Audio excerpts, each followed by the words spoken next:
Tidak ada satupun ibadah yang paling dekat relasi dengan Tuhan melebihi puasa. Sedekah yang kita lakukan karena bersinggungan dengan fakir miskin, ada kemungkinan kita ingin dipuji.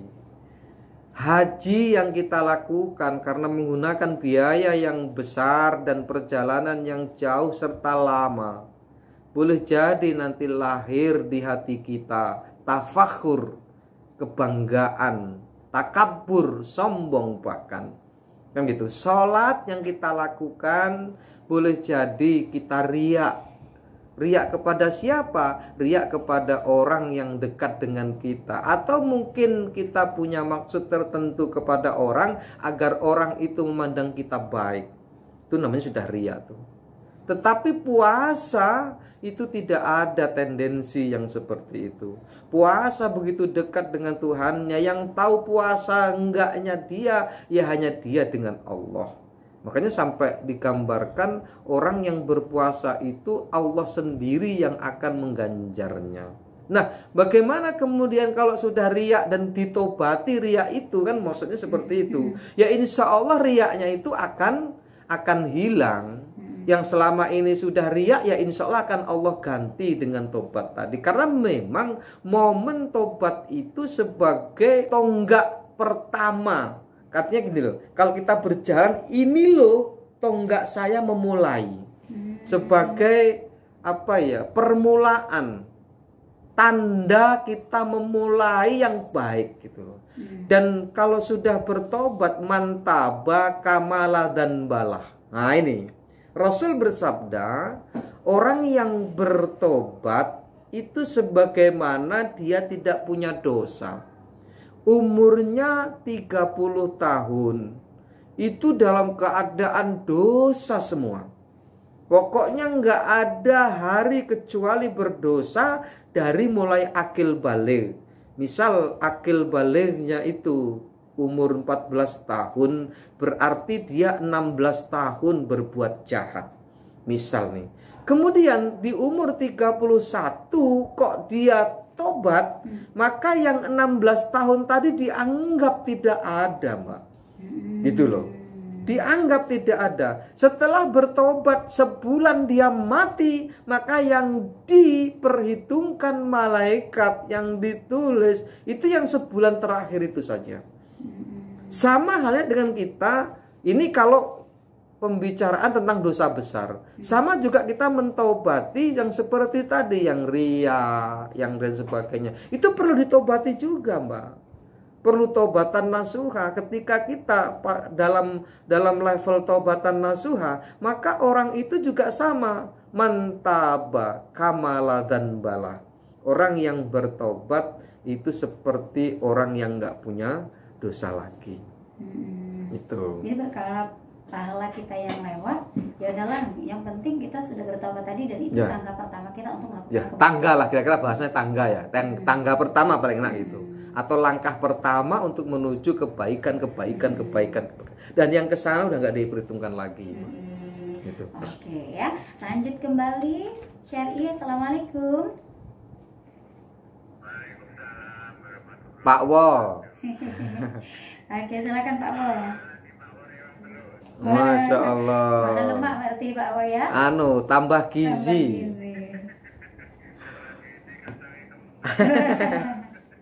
Barter ya. Monggo Pak. Waalaikumsalam warahmatullahi wabarakatuh.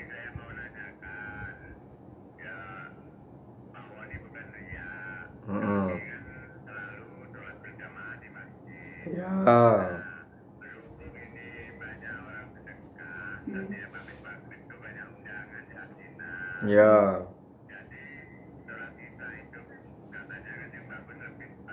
Oh ya. Oh ya. Oke ya. Waalaikumsalam warahmatullahi wabarakatuh. Karena yasinan Pak diundur. Jadi gini Pak Wo, di dalam kitab nggak usah yang besar, kita pakai kitab yang kecil aja dulu. Namanya kitab Fathul Qorib, itu kitab yang masyhur di pesantren-pesantren. Di dalam kitab Fathul Qorib itu disebutkan bahwa yang afdolul wakti, yang ada afdolul wakti fi awaliha. Afdolul wakti fi awal itu artinya gini, paling baik waktu untuk sholat di awal waktu itu ya semuanya sih. Cuman yang paling luar biasa itu hanya sholat subuh. Yang paling dianjurkan hanya sholat subuh dan sholat asar Pak Wo. Selain itu awal waktu tetap masih menjadi dominasi. Tetapi gini pertimbangannya, jenengan sholat duhur, misal jam duhur itu masuknya jam 12 nih, Pak Wo sholat jamaah di duhur, dengan jenengan jamaah jam 1 siang, itu menurut fikih ini pahalanya sama Pak Wo, asalkan sama-sama berjamaah. Yang dikhawatirkan saat kita meninggalkan awal waktu di duhur, itu kok kemudian kita nggak berjamaah, ya maka kemudian itu yang membedakan pahala. Nah, kembali kepada tadi bahwa yang afdolul waktu dalam kitab Fathul Qorib itu disebutkan hanya di sholat subuh dan sholat asar. Jadi sholat subuh dan sholat asar itu ada 5 waktu Pak Wo. Ingat kalau perlu dicatat ini Pak Wo. 5 waktu itu apa? Ada waktul afdol atau afdolul wakti fi awaliha. Jadi sholat asar dan sholat subuh memang dianjurkan oleh ilmu fikih melakukannya di awal waktu. Awal waktu itu kapan? Misal kalau subuh itu 4:30 ya 4:30 mulai begitu masuk subuh langsung sholat. Itu dapat fadilah, artinya pahalanya lebih besar dibandingkan dengan orang yang kedua. Ada waktu yang kedua namanya waktul ikhtiar. Waktul ikhtiar itu apa? Waktu memilih. Kalau subuhnya 4:30 sampai jam 5 kurang 1/4 itulah afdolul waktu. Jam 5 kurang 1/4 sampai jam 5:30 itu namanya waktul ikhtiar. Waktul ikhtiar itu waktu memilih. Ada panjang Mbak, sekitar 75% waktu. 45 menit lah. Nah, 5:30 sampai jam, misal terbitnya matahari itu jam 6 misal nih. Maka 5:30 sampai jam 6 kurang 10 menit waktul jawas, bukan waktul jawas, masih dalam keadaan boleh. Nah, jam 6 kurang 10 menit sampai jam 6 begitu matahari mulai muncul sedikit di cakrawala bumi, itu namanya waktul makruh. Begitu matahari sudah mulai muncul kelihatan sinarnya, itu disebut waktul haram. Saya ulangi Pak Wo, ada waktul afdol, itu di awal waktu. Ada waktu ikhtiar, itu waktu memilih agak panjang itu. Ada waktu jawas. Waktu jawas itu waktu masih boleh. Kalau jam 6 terbitnya matahari, maka jam 5:30 sampai jam 6 kurang 10 menit lah, kira-kira itulah. Selanjutnya ada waktul makruh. Waktul makruh itu misal terbitnya matahari itu jam 6, maka jam 6 kurang 10 menit sudah makruh Mbak. Sudah makruh. Sebaiknya kalau makruh ditinggalkan. Sampai begitu kok jenengan bangun kok matahari udah mintip-mintip, tunda dulu sholatnya sampai selesaikan matahari terbit benar-benar terbit. Begitu terbit benar sempurna matahari, baru jenengan sholat subuh. Tapi niatnya dirubah. Usolli fardhu subhi rakaataini mustaqbilal qiblati qadaan lillahi ta'ala. Gitu Pak Wo.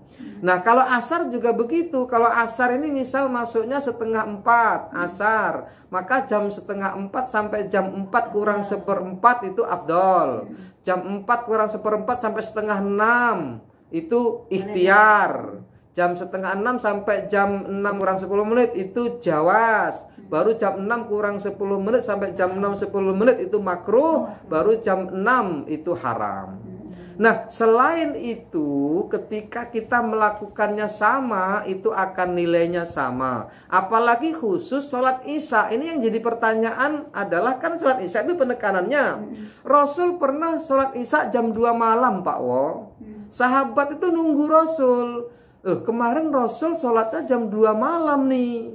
Akhirnya umat ketika itu nggak sholat Isya di awal waktu. Nunggu Rasul. Ini Rasul kok nggak datang-datang ini. Sudah ditunggu nggak datang-datang. Sampai malam nggak datang-datang. Karena pernah ada salah seorang sahabat melihat Rasul sholat Isyanya jam 2 malam. Begitu ketemu Rasul, Rasul ngomong begini, laula an asyukko ala ummati, laula an asyukko alaikum. Ada kalimat seperti itu, la amartukum as-sholah inda hadha. Kalau seandainya tidak menyulitkan kalian, tidak menyulitkan umatku, maka sungguh aku perintahkan umatku untuk sholat Isya inda hadha, di jam ini. Coba tuh, di jam ini berarti jam berapa, Mbak? Jam 2 malam. Pak Wo, jenengan sholat jam 2 malam Isyanya itu, nah. Ya sesekali itu harus juga kita ikuti hadis ini. Makanya jangan terus di awal waktu terus oleh Isya. Makanya dari hadis ini ada sebagian ulama berpendapat sunnah mengakhirkan sholat Isya. Nah ini Mbak. Tetapi memang afdholul waktu tetap ada di awal waktu. Tetapi bagi orang yang masih taklim, masih sibuk dengan urusan yang tetangga hajatan, itu mbok ya sesekali ikuti hadis ini. Tapi itu boleh tidur dulu, Mbak? Ya boleh tidur dulu. Bahkan nanti setelah sholat Isya langsung sholat tahajud gitu loh. Baru ditutup witir tidur lagi. Karena Rasul itu sebelum subuh tidur. Jadi tidurnya Rasul itu nggak kayak kita banyak tidur. Rasul itu tidurnya 3 kali dalam sehari. Jadi 24 jam itu Rasul tidurnya 3 kali. Kapan itu? Sebelum subuh. Jadi begitu Rasul bangun tahajud, mendekati subuh setengah jam, misal kalau subuhnya 4:30, maka Rasul tidur lagi di jam-jam 4. Makanya kan dalam riwayat itu terompahnya Bilal itu selalu terdengar oleh Rasulullah. Rasul itu sudah mulai bangun, tapi masih dibangunkan sama Bilal. Karena Bilal rajin betul bangunkan Rasul waktu subuh itu. Dulu kalau ketika kita membaca hadis ini loh, Rasul apa nggak bangun? Enggak, ternyata Rasul itu setelah bangun tahajud tidur lagi di jam 4 sampai akhirnya nanti Bilal lah yang membangunkan Rasulullah. Maka sampai hafal terompahnya Bilal itu hingga ketika Isra Mi'raj, suara terompah itu ternyata sudah ada di surga, gitu loh mendengar. Iya. Nah jadi gitu Pak Wo, sesekali ikutilah sunnah ini, akhirkan sholat Isya. Ini enggak, orang baru kenal Islam, baru kemarin dia itu kenal Islam. Karena kiainya atau ustadznya ngomong bahwa sholat semua di awal waktu tanpa pernah belajar kitab yang lain. Kita ketika ikut yasinan ditinggalkanlah yasinan itu, mengejar sholat di awal waktu, sholat Isya. Saya mikir dalam hati, ini orang nggak ngaji, ini bahaya.